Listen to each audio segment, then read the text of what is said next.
Welcome to episode 5 of Lucretius Today. This is a podcast dedicated to the poet Lucretius, who lived in the age of Julius Caesar and who wrote On the Nature of Things, the only complete presentation of Epicurean philosophy left to us from the ancient world. I'm your host Cassius, and together with my panelists from the EpicureanFriends.com forum, we'll walk you line by line through the 6 books of Lucretius's poem and discuss how Epicurean philosophy can apply to you today. Be aware that none of us are professional philosophers, and everyone here is a self-taught Epicurean.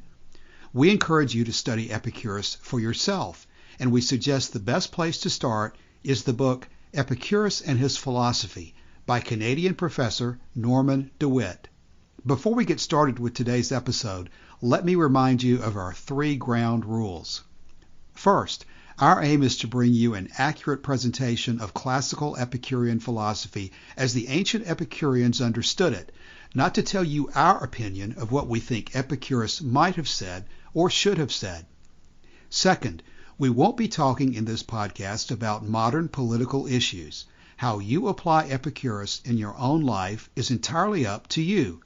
Our approach is what we call not neo-Epicurean, but Epicurean. Epicurean philosophy is not the same as Stoicism, or humanism, or libertarianism, or atheism, or Marxism. It's a unique philosophy of its own, and as we explore Lucretius, you'll quickly see how that is the case.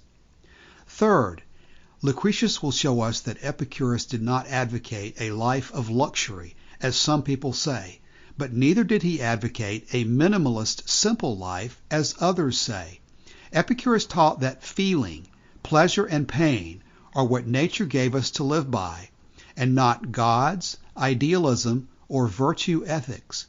More than anything else, Epicurus taught that the universe is not supernatural in any way, and that means there's no life after death, and any happiness we'll ever have comes in this life, which is why it is so important not to waste time in confusion. As we get started today, remember that the homepage of this podcast is lucretiustoday.com, and there you can find a free copy of the version of the poem from which we're reading, and links to where you can discuss the poem between episodes at epicureanfriends.com. In today's show, we're going to be discussing the part of Book 1 that begins at approximately Latin line 105. Martin is going to read that from the 1743 Daniel Brown edition, but before he does, I'm going to read the same text from the Cyril Bailey edition. You yourself, sometime, vanquished by the fearsome threats of the seer's sayings, will seek to desert from us. Nay, indeed, how many a dream they may even now conjure up before you, which might avail to overthrow your scheme of life, and confound in fear all your fortunes. And justly so, for if men could see that there is a fixed limit to their sorrows, then with some reason they might have the strength to stand against the scruples of religion, and against the threats of seers.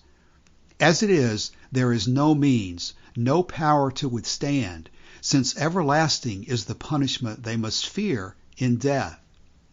For they know not what is the nature of the soul, whether it is born or else finds its way into them at their birth, and again whether it is torn apart by death and perishes with us, or goes to see the shades of Orcus and his waste pools, or by the God's will implants itself in other breasts, as our own Ennius sang, who first bore down from pleasant Helicon the wreath of deathless leaves, to win bright fame among the tribes of Italian peoples.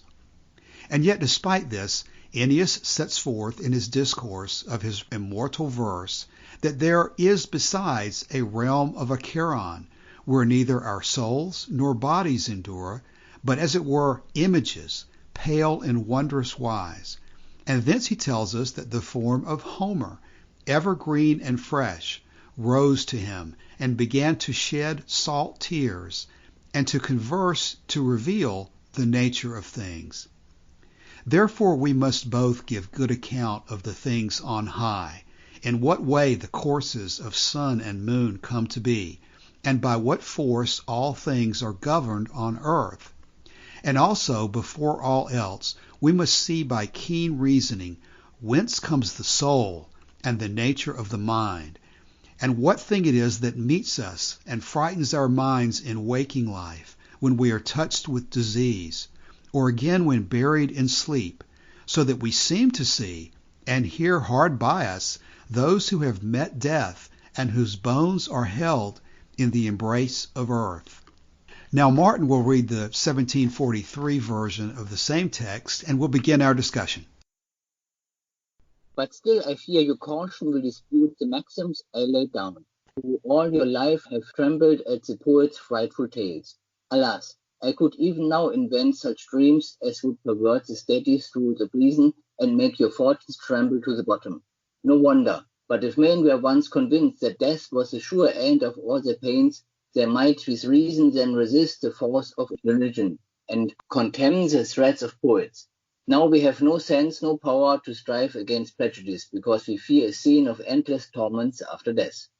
And yet the nature of the soul we know not, whether formed with the body or at the birth infused, and then by death cut off she perishes as bodies do, or whether she descends to the dark caves and dreadful lakes of hell, or after death, inspired with heavenly instinct, she retires into the broods, as our great Ennius sung, who first a crown of laurels evergreen brought down from Helicon, which gained him fame through all the Italian coasts, and yet this man, in never-dying numbers, describes the stately palaces of Acheron, where nor our souls or bodies ever come, but certain spectres strange and wondrous pale, from whence he tells how Homer's ever-celebrated shade appeared, and how his eyes began to flow with briny tears, as in immortal verse he sung of nature and her secret laws. Okay, so go ahead. That he blames the fears as being creations of poets. Yeah, the Latin is vitum, it says here in Martin Ferguson Smith. He translates it as fablemongers, which refers to those who, whether poets or priests, are professional promoters of traditional religion and mythology. Yeah, I thought that was interesting too, poets. Let's see. Monroe and Bailey both use the word seer. Okay, so and Stallings uses doomsayer prophets. So yeah, poets might not be the most accurate translation of that word. Yeah, I guess the word poet certainly today is going to evoke the meaning of somebody who writes poetry or songwriter almost. Right, but they mean like a fantasist. It sounds to me, somebody who engages in fantasy. I like this. I could even now invent such dreams as would pervert the steadiest rules of reason. And let's see what Martin Ferguson Smith said. Consider how numerous are the fantasies they can invent capable of confounding your calculated plan of life. That's a really different interpretation, and clouding all your fortunes with fear. Let's see. And then Stalling says they can certainly conjure up for you enough of nightmares to capsize life's order. So I guess it makes a difference whether he really was talking about reasons. Monroe says calculations of life. Bailey says schemes of life. Yeah. Kind of wish it were the way that Daniel Brown edition has it, the steadiest rules of reason, because we know that reason, it has a place, but it is not what tells you what's real. And so reason itself is susceptible to fantasy, because if it gets into abstractions and it's not based on evidence, it can lead you into all kinds of crazy directions. So I was about to take off into how fantabulism and so on is and reason can go hand in hand. But I don't know if the text actually supports taking it in that direction. I think it doesn't mean that kind of reason with this one. Right. It just he means it more in the sense of justification and not in the sense of reason, who are just of kind of thinking with rationally. Right. Yeah, I think you're right. Looking at the other translations, and I'm going to make it anyway, even if Lucretius wasn't making it. And it seems this is a spelling mistake in this text. Now it should be condemn the threats of poets, right? No, it's contemn. I had to look that up. Because nobody uses that word, but it is. Find it even on Google.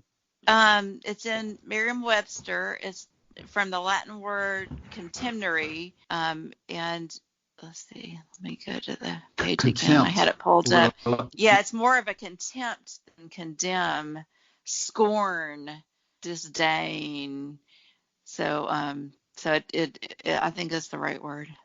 Yeah, I looked at that when I transcribed it to make sure that it was not just a transcription error. But yes, it may be archaic, but it's still out there as a valid word. Well, what I was going to say about this first paragraph, I think there's a lot of really important stuff here on a topic that I find very interesting, which is the issue of whether these problems that we're talking about are mistakes or whether they are actually calculated misrepresentations.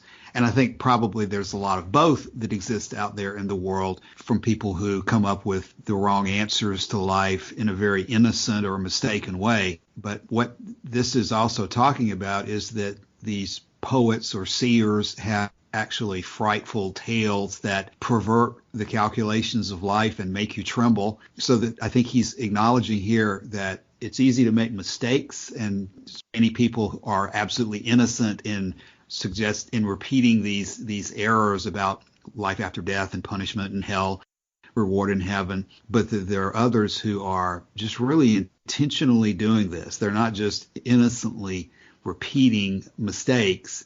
They are actually attempting to upset your calculations of your life.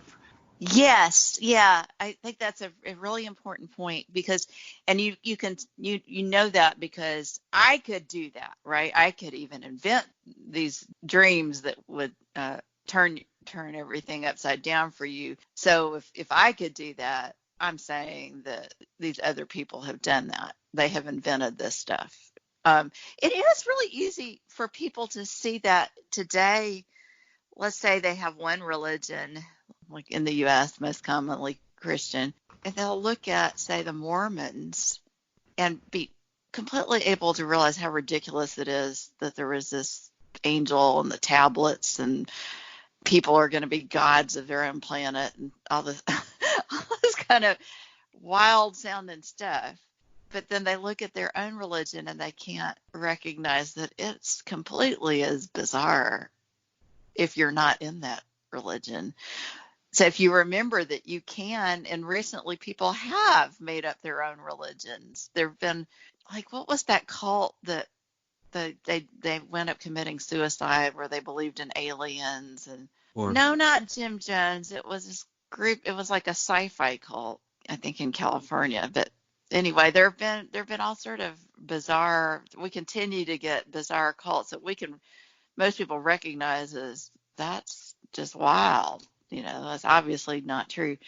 So you can make up your own religion. And if I went out today online and I just decided to make up a religion and I said that I knew it was true because I saw it in a vision, or I was channeling some, imaginary magic being, I can guarantee you that if I were skillful enough in wording it and made it sound attractive, I would have who actually started to believe what I was saying, especially if I was charismatic about it. I could just make up a religion today. That's what he's saying. You can make this stuff up, and in fact, that's what happened. It was all made up. I just noticed that the very opening of this passage in Daniel Brown is a little bit, maybe even significantly different than what Monroe and Bailey have, in that both Monroe and Bailey say, you yourself sometime or other, overcome by the terror-speaking tales of the seers, will seek to fall away from us. So it's basically the same thing that Daniel Brown is saying, but I think in Monroe and Bailey, it's more clear that Lucretius is addressing the listener, or addressing Memmius, and he is saying that you may yourself be overcome by these fantastic stories of the poets and priests and seers and fall away from us for that reason, and that you need to be prepared for that, whether it's somebody who was intentionally trying to mislead you, or whether it's your sainted grandmother who would never tell you a lie that she thought was incorrect for anything in the world. You're going to be hearing all sorts of stories your whole life that are going to strike fear in your heart if you consider that they could possibly be true. Right. And so you need to be prepared for that and have an antidote for it and be firm in your conviction that there's no reason to be frightened by these tales. Okay, I'm just realizing that this is another place where Daniel Brown is deviating from all of the other ones, where he says, alas, I could even now invent such dreams. All the other ones say things like, here's a Martin Ferguson Smith, consider how numerous are the fantasies they can invent, capable of confounding your calculated plan of life. So I don't have the Latin one in front of me today. We had the link to that before. Is it a first person verb that's used there, or is it a third person? Sorry, I've had a super busy week and I didn't get to look at it in advance this time, but that might be something that would be interesting. It's a different line of reasoning. In one place he's just saying, hey, I could do this, anybody could do it, but in the other ones he's just straightforwardly saying, imagine what they are doing. Bailey and Monroe do have sort of a now conjure up before you. It's certainly a different pronoun between I or they, but it does seem to be consistent as a we could do this right now. Yeah. And then if we move on to the next sentences, and with good cause, for if men saw there was a fixed limit to their woes, they'd be able to, in some way, to withstand the religious scruples and threatenings of the seers. Right. And as it is, there's no way, no means of resisting, since they must fear after death everlasting pains, according to Monroe. That's the power motive. Yeah. I think that's an accurate description of what happens. It's the means by which you're disarmed in the face of their arguments, because since you have no ability to articulate back to them why they are wrong, you're essentially powerless in their grip. And you're left speechless, essentially, when they tell you that you're going to suffer eternity in hell after you die. And so you're just basically backed into a corner with no response to it. And you've got to have a response to that. In most cases, it's not going to be something that you want to just say, well, I don't believe that, and walk away from it. It plants in your mind the seeds of doubt that will grow over time. And it's an important issue that you need to have a position on. And the only way to have a position that allows you to fight back in your own mind, when you're trying to be honest with yourself, you want to have evidence or reasoning that you believe sounds true. You don't want to be thinking to yourself, well, I don't really know the answer, but I'm just going to say this. You really want to have some confidence and confirmation in your mind that the answer you've arrived at yourself has some basis to it. What I was going to say is also this is a very different take, and I know we're not discussing modern politics. However, I think it's worth contrasting this with Marx's religion as the opium of the people, as sort of like a pleasant anesthetic kind of experience that you can just enjoy it and blind yourself to reality. With this, which is religion is the terror force of the people. Religion is what you use to scare people with. Really different take on that. And I think Lucretius's take on this is the correct one. I agree with you, Elaine. It's the more potent of the two. It's probably fair to say that both sides have some validity to it, that religion is both an opiate in that it promises things that it can't deliver, right, and it's also a terror. It's both to some degree, but you're right. And Lucretius stressing this point, I really think that's probably, I don't know how to break it down, whether if you were trying to say whether most people are motivated by the fear of hell or by the promise of heaven. What do you think about that? I think it's mostly the fear, and which they're not aware of until, well, so I have been involved somewhat, not heavily, in some of the atheist groups, and because I was raised without religion, I'm coming at things from a very different angle from the people who leave religion in adult life, who realize that it doesn't make sense. So it's frightening for them. They will tell you there's some sense of liberation, but somewhere in the process there's a good bit of fear, and that's when they realize that it was fear that has kept them in there. It's not just fear of the imaginary supernatural. It's social fear of being ostracized by your family and your friends, which is not a baseless fear, but it's still a way that fear is used to control people. Yes, it's particularly strong with in Islam, where people really face sanctions, also from close family, to be basically excluded from the family, and so most atheists, they just keep it secret to their family. They just fake the rituals and give the semblance they believe, but actually not. Right. Or they could be killed, in many places. Yes, and the other thing is my own experience. After just a brief trial out into a Japanese Shinto cult, when I saw its nonsense, I hesitated to get out right away because of the people I had met in there, and I wasn't even isolated yet. I mean, this is a problem in other cults, that they isolate from your normal social environment, so that your only social contact eventually is just within the cult. And Right. This makes it very difficult for people to leave the cult. Right. Now, you guys, in what you were just saying, I think, are focusing on the threats of retribution while we're still alive and the peer pressure that we have here. Yeah, I was gonna say exactly that is a different type of fear than is being talked about in this paragraph. I just went that way because when you said, what is the main thing that keeps people in religion, and I think fear is the main thing, but it's still connected. It is. It definitely is connected. Yeah, because the social pressure wouldn't be there if everyone, and because he's using men, he capitalizes men here, at least Daniel Brown does. If men were once convinced, he's meaning everybody were convinced that death were the sure end of all their pains, they might resist. So there wouldn't be these people that would ostracize you if they were all convinced that death was the end of things. Now, what I was going to add there was that the last part of the last sentence we read about is going to contradict what I'm about to say to some degree, but I'm going to say it anyway. The sentence ends because we fear a scene of endless torments after death. So he's clearly, at least in that part, talking about what's going to happen after death.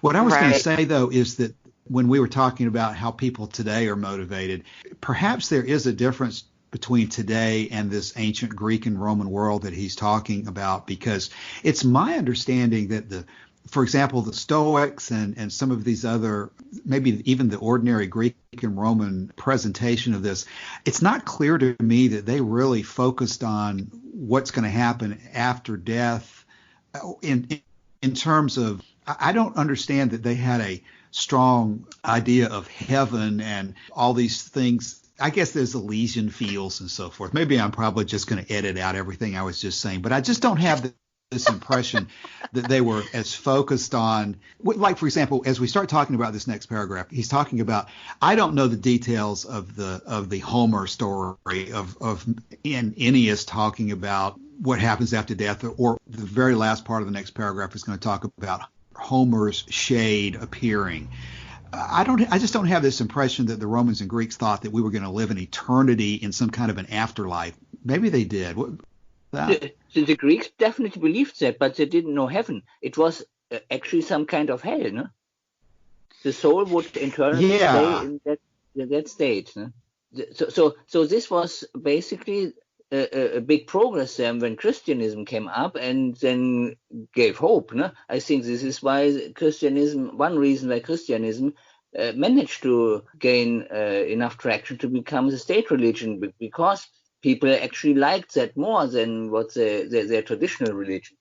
Martin, I also had the impression that every soul did not necessarily experience this afterlife. I mean, I gathered that maybe Cicero or somebody said that if you were some kind of a prominent, important person and have really used your life in a particular way, then maybe your soul would last somewhat longer. But yeah, I just was not under the impression that every soul in the Greek and Roman mythology immediately went to an underworld or an afterlife and then stayed there forever. I could just be wrong about that.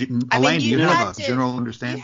You had to give the coins, to the ferryman to cross the Styx. Right. Maybe if you didn't have the coins, you didn't go. I don't know as much about that as I could, so I'm not sure how much I can say, but I do think it's interesting. I didn't know that the reincarnation thing was going on in, I guess, Italy or Greece. Now, I guess this was Italy. Was not Pythagoras into reincarnation? Martin, do you know that? Pythagoras may be very different on this one because he was a scientist, so he may have differed from religion. So I wouldn't consider Pythagoras as representative. Okay, here now I'm looking it up. He did the bodies of humans or any other sorts of animals. So yeah, wow, that's interesting. I didn't know that would have been a well enough known option. I mean, here Lucretius is saying two options. If you're not dead, that you're either going to the underworld or you're reincarnating. But doesn't really mention a heaven or hell contrast, right? Just underworld or recycling.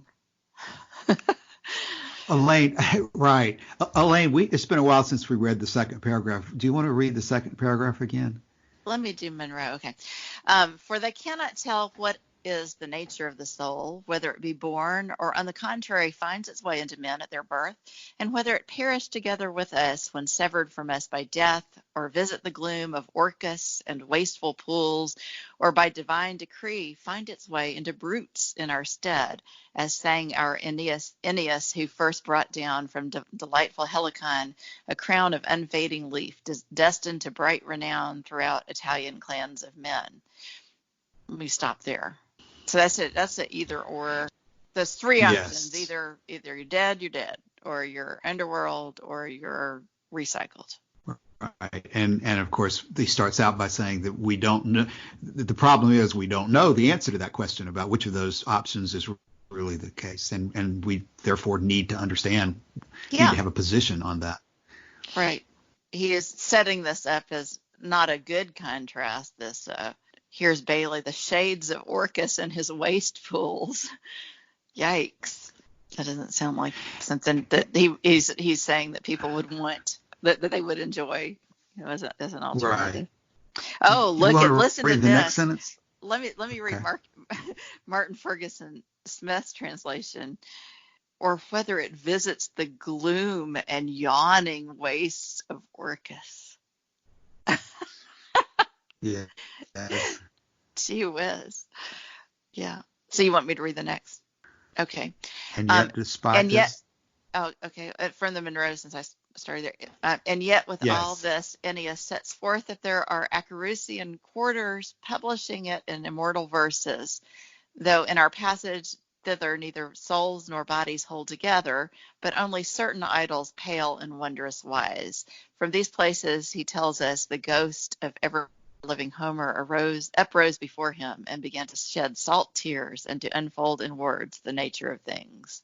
And let me read Martin Ferguson Smith for this. Yes, if you don't go mind. ahead. Okay. And yet in his immortal verses, Ennius also declares that there are precincts of Acheron where neither soul nor body survives, but only a kind of wraith, weirdly wan and pale. From these parts, he relates the apparition of Homer, of never-fading genius, rose and appeared to him and began to shed briny tears and disclose nature's secrets. So it's my understanding that we don't have Ennius or Aeneas's poem anymore to know the details of it, but we have these references that people make about what he said in the poem about Homer appearing and talking about his experience in the underworld. Right. So I guess he's saying Ennius kind of had a both situation where maybe some people were going into animals and others were in this wraith realm. Neither souls nor bodies. Interesting. What is that other thing that's not soul or body? But regardless of that, whatever's going on in Epicurean is not apparently very pleasant and not something we really want to spend eternity undergoing, it sounds like. Doesn't say good if talking about the nature of the things makes you cry. It doesn't sound like they expanded their view of hell to include Satan or the devil just torturing people directly for an eternity. It sounds more like it's just extremely unpleasant place to be, but not necessarily torture. Mm-hmm. I mean, there was plenty of torture in the mythology. I mean, look at like Prometheus having his liver eaten by vultures constantly. Yeah, I don't get that sense either. We can say definitely Lucretius has a goal in making the proposed poets or the seers or whatever he is showing that, hey, does this really sound like what you would want? Why don't we go to the next paragraph, because I don't know that the fourth one really needs to be in it, but let's go to the next paragraph since it seems to be so closely related. Elaine, you want to read that one? Okay.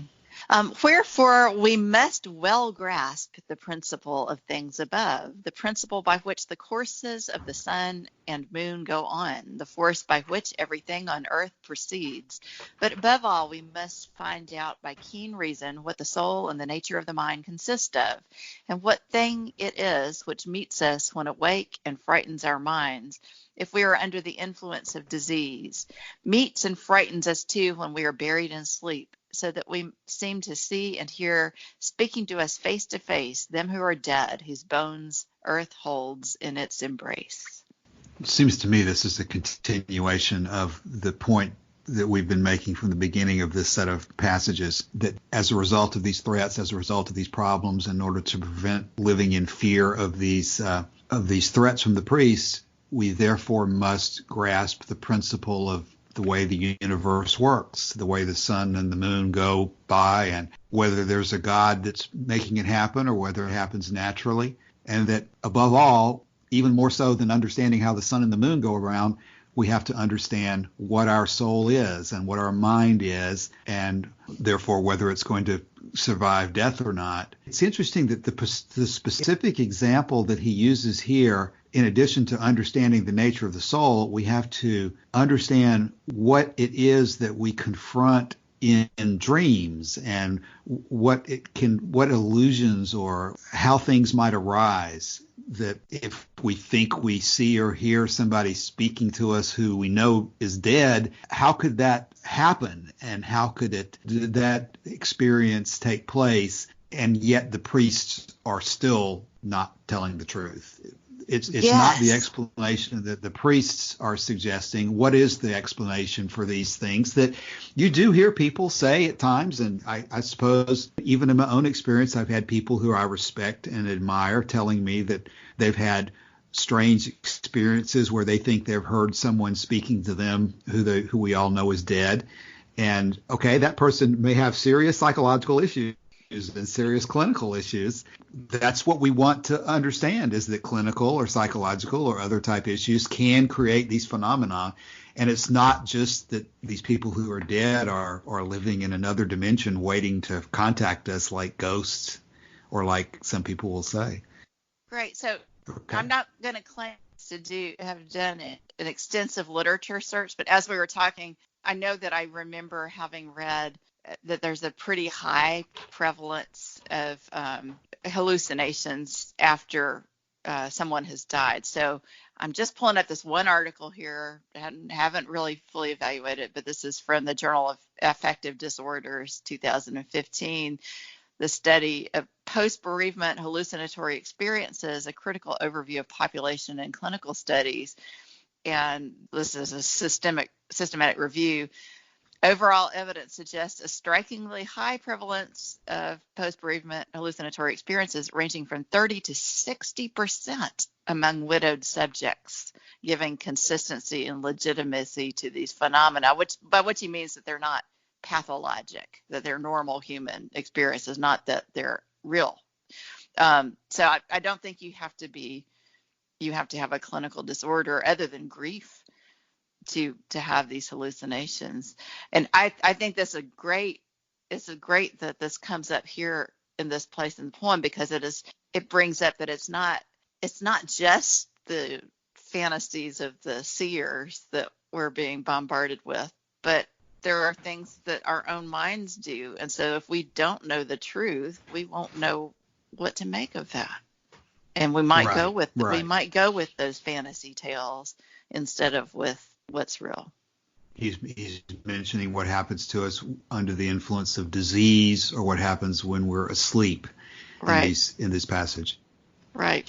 Now, we probably should mention before because I don't believe we're going to go into it right now in the upcoming immediate passages, but we probably should mention here that as we get further into book 4, I believe it is, that the Epicureans had a well-developed theory of images, to use their word, or I think specters is a word that Cicero used to try to be derogatory towards them, but that Epicurus did have a theory about how vision works, in which everything gives off images which go through space, which explains how we see something. Even today, I guess it's complicated, complex, and maybe not even fully understood to explain how vision occurs. What it is going on when we see something in front of us. Are there atoms flowing from that thing to our eyes, or are there light waves that are between us that are influenced, and how all those things happen is a very complex subject. And I think Epicurus was saying we need to understand how vision occurs, and we shouldn't just think that supernatural things happen and it's incomprehensible how vision occurs. Let's explore the nature of vision and what happens when we see things, and then we can understand how distortions can occur or illusions can occur, or how we can see things inaccurately, and not only see but hear or smell things that occur at a distance. Action at a distance is something I understand is a major concept in physics. How do you explain what's going on between that object 100 yards away and yourself that you see it? It's a interesting and complicated subject, and Epicurus said, let's dig into that, because if we're going to take the position that the senses are the foundation of truth, then we need to understand how the senses work and how there can be distortions, and what distortions mean, and how we should compensate for them. All of those things will be developed at great length later in the book and in book 4. I think in particular book 4. This is amazing, actually, how comprehensive just these 3 paragraphs are in describing some the type spheres that people are subject to. Have we gotten enough for today?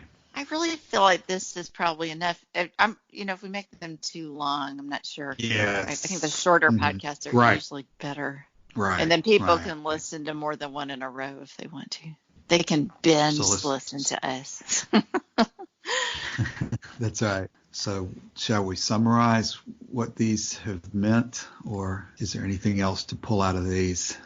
So to me, coming on the heels of the passage that we just discussed, this is a further contrast of science with scary religion. So we just in the prior passage, he talked about the contrast between the pain that religion visits on people, where they have to feel like they have to kill their kids to be able to get in a boat. And then this one talks about the scary afterlife that gets held over people's heads and causes them to misinterpret, what they're dreaming about. So he's laying out a case bit by bit of a reality versus fantasy.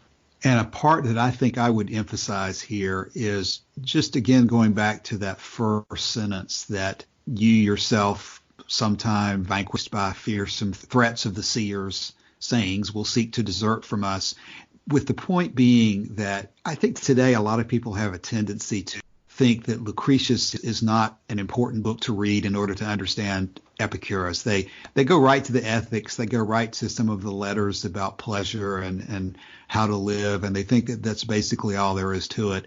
But I think that this statement by Lucretius is every bit applicable to today as well, that you're not going to escape these threats and these fears about death that will constantly be hitting you the rest of your life. Virtually nobody is immune to being around people, especially when you get sick, especially when you get old, or especially when you have something bad happen to you or to your friends. You're going to be confronted by the issues of heaven and hell and what happens to you after you're dead.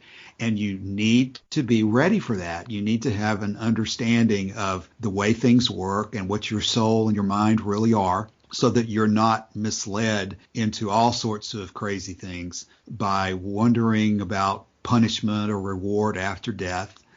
And the only way to really be confident about that is to understand the way the world works, the way the universe works, and to have a position on it. And if you just go through life saying to yourself, well, I don't know, I don't care, I'm just going to deal with it when it comes, you're not going to be ready for these things. You're not going to be firm in being able to stand up to these suggestions that all you have to do is tithe your money to the church. All you have to do is be baptized. All you have to do is join the local synagogue or the local temple, the local, what's the word for the Islamic? The local, the mosque. That's yeah. All you have to do is join the mosque and you'll be guaranteed a ticket to paradise. You're going to be confronted by those things. And if you don't have a firm opinion about why they are impossible, you're probably going to give in to them at some point. It's going to be a rare person who doesn't think about these things and then gets confronted by them and is then just immediately on the spot able to detect misrepresentations and fraud and error. And so that's what Lucretius is about to explain in the rest of the poem. That's what Epicurus' own nature was about, was a discussion of the fundamentals of how the universe works and how these supernatural issues are basically impossible. Right. That is exactly the case. Well, I think Martin is able to give us comments by text if we need any more, but we didn't have Charles with us today or Julie or anyone else, so we're probably coming to the end of this particular episode of the show. All right, well, Martin is typing and probably saying something like, that's it and goodbye, but let's see. Yes, yep. Thanks and bye. Thanks and goodbye. All right, okay. Okay. Well, let's adjourn. Talk to you soon. All right. Okay. Bye.